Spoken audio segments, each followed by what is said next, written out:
خالد بن الولید رضی الله عنه چې انسان د نوم ووري زړه خوشاله شي. د الله سبحانه وتعالی توره سیف الله وړوکوالی په ډیر سخت ماحول کې تیر کړو. د قریش د مشرانو د عادتو کوم چې اوچت خلکو د هغو د عادتو چې د خپل ماشومانان به صحرا ته لیږل، او دا به دې دپاره لیږل چې د صحرا دا موسم چې کومي دا پاک موسمي، نو په دغه موسم کې چې دوی لوی شي نو دا چې جسم به مضبوط وي. خالد رضی الله عنه چې دومره مشهور شهسوار او دومره مشهور مجاهد، نو د دغه صحرا کې د اوسېدو هم په هغه باندې اثر. تاریخ په جنگونو کې داسې سړی نه دی لیدلی لکه څنګه چې خالد بن الولید رضی الله عنه د کله نه چې اسلام قبول کړی دی او جنګونه او جهاد د کفارو خلاف اله دمه شو او اله پارام شو چې کله ملک الموت راغی او د ده نه ساه واخیسته. د دې توره همیشه د الله سبحانه وتعالی په لار کې چلېدلی. خالد بن الولید رضی الله عنه جسم چې دی دا دنګ د باډۍ نه دنګ انسان او ښه دنګ انسان، معمولي دنګ نه، او د دې جسم د اډوکي چې دا ډېر غټ غټ اډوکي وو، رنګ یې سپینو، او ګیره چې دا ګڼه ګیره وه، ګیره سینه به یې د دې ګیرې نه ډکه وه.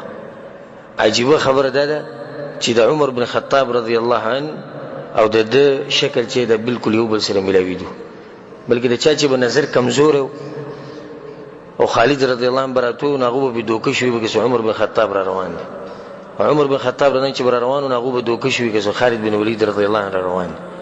نو دوی په جسم کې یو شان او دوانه چې د خبادران او شجاعت ول انسانان چې کله به د په اسماني سورو د لري نه بر روانو او مخامخ وو د دشمن ولاړو، په یو لاس کې و سره توره وه، دا یو لاس به خالی کړو، نو چې کله به د دشمن ته راورسېد په دې منډه کې د دشمن به ځان سره اوچت کو روان به شو، او دا ډېر غټ زور غواړي.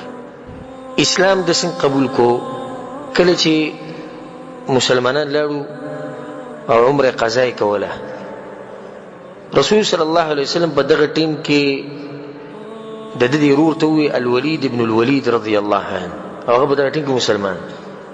زه تاته یو خبره کوم او د خالد رضی الله عنه ته ورسوه. نو هغه ورته یا رسول الله څه پیغام تاسو وایئ چې زه یې ورسوم؟ وی پیغام ورته دا ورسوه چې رسول صلی الله علیه وسلم وایي چې ستا په شان سړی څنګه په اسلام نه پوهېږي، ته خو ډېر اوچت انسان، تا نه څنګه چې اسلام پاتې کېږي، او که دی موږ سره ملګری شي او د مسلمانانو سره یو سب کې شي او د مشرکینو په خلاف کې شي، نو کان خیر الله، دا کار به د لپاره ډېر غوره شي، او موږ به دی په نورو خلکو باندې مخکې کړو که دی راغی. خالد رضی الله عنه ټوله شپه به دې خبره کې سوچ وکړو، او رسول صلی الله علیه وسلم چې ورته دا مختصر پیغام ورسو، نو رسول صلی الله علیه وسلم ته پته لري چې دا سړی هوښیار دی او د هوښیار دپاره لږه خبره پوره وي. دی روان شو د مدینې طرف ته په رسول صلی الله علیه وسلم پسې چې د اسلام اعلان وکړم. یو ورځ ناسو دا خبره یې کوله، وایي که څوک ماته دا ووایي چې د جمعې شپه د جمعې او واورې ورېږي، او ماته یو سړی دا ووایي چې تاله به ناوي جنۍ راولو او ښه ښکلې ګرمه کمره به درله لرې کړو او په هغې کې دې جنۍ سره واده وکړو او دې سره شپې تېروه، یا که ماله څوک د زوی زیری راکوي، زما دا دواړه خبرې نه دي خوښې، زما څه خوښې دي چې ټکه توره تیاری او سخت جمعې او واورې ورېږي او زه لګیا یم لښکر تیاروم دې دپاره چې سهار به حمله کوم په دشمنانو باندې، زما دغه شپه خوښه ده. یو عجیبه خبره دا کړې وه، یو ورځ یې قرآن راواغستو او په ژړا شو، د قرآن ته چې وکتو په ژړا شو، نامرګري ورته مریان شو، او په جهاد کې دا خبر راغلی و، جهاد په موقع باندې وه، نو د قرآن ته یې کتو دا وی شغلنا عنک الجهاد، د جهاد منګه تا نه مشغول کړي وو، ما اجمل العذر، څومره ښکلی عذر. که د قیامت په ورځ خالد رضی الله عنه الله ته ودرېږي او الله ورته وایي چې د قرآن تلاوت ته ډېر کم کوه، ولې خالده؟ نو خالد رضی الله عنه به څه وایي چې زه په جهاد کې مشغول وم، یا الله سره دین دپاره جنګېدم، مشرکینو سره مې مقابلې کولې، ټیم راته نه دی میلاو شوی، ټیم به راته میلاو شو ما به تلاوت کوو. خو موږ به څه وایو؟ ابو بکر صدیق رضی الله عنه چې دی هغه د خالد بن الولید رضی الله عنه مبارک ډېره عجیبه خبره کړې ده، وی عجزت النساء ان یلدن مثل خالد.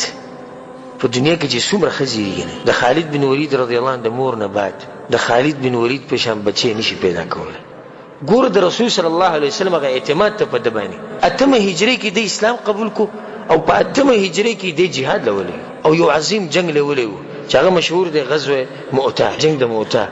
په دې صحابو کې او صحابیو ثابت ابن الاقرم چې هغه زوړ مسلمانو را منډې کړې او جنډې ونیو او چې څنګه دا جنډې ونیو په دې سپونو کې روان شو.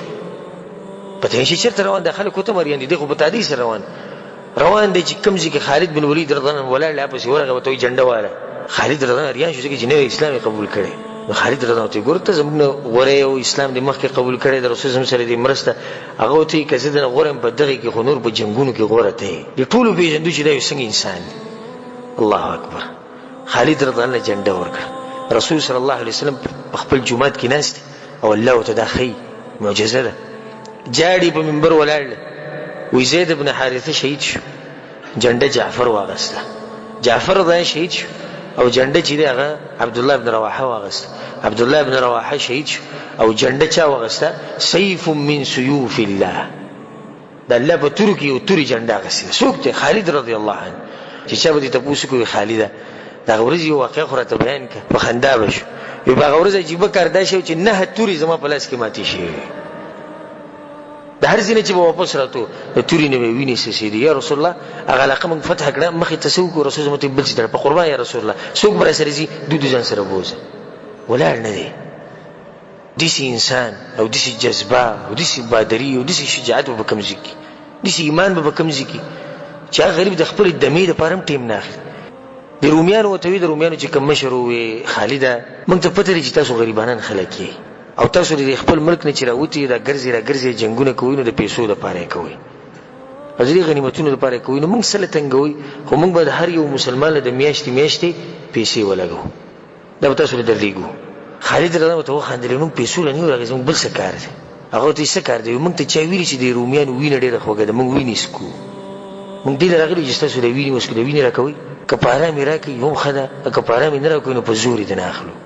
یو عجیب واقع دا شی چې د رومیانو سره په دې جنگ کې یو مقدس راغلی و چې هغه ډیر زیات نو خط ولیکل شو ابو بکر صدیق رضی الله عنه چې کسان ډیر زیات یو مونږ لګیو سلوي غزر کسان یو مونږ هغه په لکاو دي ناغه ته وی واپس د خط ولګو تاسو سوی سلوي غزرې وغو په لکاو دي یو کم سلوي غزر تاسو د یو کم سلوي غزرو د پاره شوي او د دې باقی د پاره خالد بن ولید رضی الله عنه کافیله پرې. خالد رضی الله عنه چې کله وفات کېدو ته نږدې شو په دغه ټیم کې د بجړا شو مرګر وته یې ولې جاړي ابو سليمان ته بجړا شو هغه اوچت انسان جاړي هغه دومره جنگونو کې چې هغه د لکاو کسانو سره مقابله کوي یوازې هغه باندې څنګه جړا رااله د لا اله الا الله نه بعد د دې توحید نه بعد که یو غټ عمل ما کړی نه جهاد دی زه د جهاد نه چته شاته شوی نه یم به وی لقد شهدت كذا وكذا زحفا دومره جنگونه ما بخپل کړی او د سیرت علما وی چې د سل جنگونه بخپل کړی. الله اکبر. او زما په دې جسم کې یو لیش زه روغ نشتی او خپل کمیس له مرګرو ته اوچت کو ناغو چې ولیدو نو یا د توري گزار دی یا د غشي گزار دی یا د نیزي گزار دی یا د کانی او د ګټي گزار دی. خو جاړي ولي وی جاړم بدی چې وها انا ذا اموت على فراشي جاړم بدی چې ګرځېدو د شهادت لپاره سل جنگونه موږ دې لپاره کړی چې شهیدان شو او زه مړ کېږم په خپل کټ کې کما یموت البعیر لکه څنګه چې اوخ مړ کی. او دغه ټیم کې دغه نه چې ساوت عمر بن خطاب ته چې کله خبر ورسېدو مدینې ته په مدینې باندې یو تور تیار رااله په مدینې کې आवाज وی څوک مړل؟ خالد بن الولید رضی الله عنه. دا اوس پوری جنگونه کول هغه مړ شو او هغه مړ شو کونډې په جړا شو یتیمانان په جړا شو د کافرانو سره چې کوم په جیلونو کې قیدیان پراته هغه په جړا شو. عمر بن خطاب سوی وی نن یو داسې ځای خالی پاتې شو په اسلام کې چې دا به چېرته څوک نشي ډکولی. نو عمر بن خطاب رضی ته خلکو وویې چې ته دې زنانو ته ووایې چې جاړي نه غټ مصیبت په مسلمانانو راغی. په دغه ورځ عمر بن خطاب بل شان خبره وکړه. هغه عمر چې هغه سخت نظام یې وی دعهن یبکین علی ابي سلیمان پرېږدي چې د ابو سلیمان پسې دوه جاړي فعلى مثل ابي سليمان تبكي البواكي. ابو سليمان بس خلق جاري دون څوک نشم منه کوله. د ابو سليمان په شان چې سوکي هغه بس خلق جاري، موږ ځل بخپل جاړو. دعهن يبكين على ابي سليمان. ابو سليمان مړ له معمولی سره خو نه دی.